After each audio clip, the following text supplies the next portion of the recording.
surat pengunduran diri kepada Presiden Jokowi melalui Kementerian Sekretariat Negara pada pukul 17.30 waktu Indonesia Barat kemarin.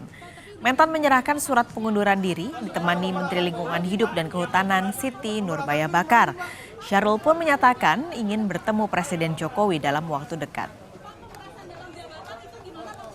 Datang meminta waktu Bapak Presiden dan diberi kesempatan melalui Menseknek Pak Pratik untuk menyampaikan usul dan surat pengunduran diri saya sebagai menteri.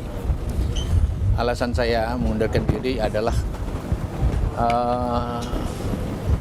ada proses hukum yang saya hadapi dan saya harus siap menghadapi secara serius. Walaupun saya berharap jangan ada stigma dan presumption of innocence, maksudnya menghakimi saya dulu, karena tentu biarkanlah proses hukum berlangsung dengan baik dan saya siap hadapi.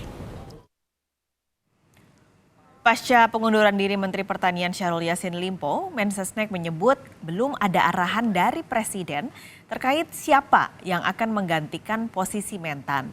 Mensesnek Pratikno memastikan akan segera melaporkan surat yang diterima kepada Presiden Jokowi. Hanya adalah tentu saja karena sudah mengundurkan diri akan diterbitkan kepres pemberhentian dan tentu saja kita harus mencari orang yang melaksanakan tugas sebagai Menteri Pertanian. Apakah akan di-handle Wamen dulu, Pak? Nanti dulu kan itu nanti keputusan Bapak Presiden ya. Katanya PDIP bakal mengisi kursi Mentan itu gimana, Pak? Oh, kita kan ini kan surat aja baru kita terima, tentu saja saya akan melaporkan dulu ke Pak Presiden. Nanti tindak lanjutnya kami kabarkan segera. Ya, thank you ya.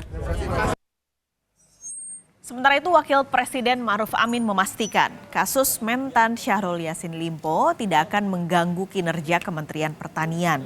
Ma'ruf menyebut semua program di Kementerian Pertanian tetap berjalan meski menterinya tersangka. Sertifikasi pangan itu semua sudah terprogram dengan baik. Dan juga ada Wakil Menteri Pertanian. Menurut saya, ya, ada gubernur di daerah yang sudah siap juga. Kemudian ada dirjen-dirjen teknis sudah siap. Menurut saya program pertanian tidak akan terganggu.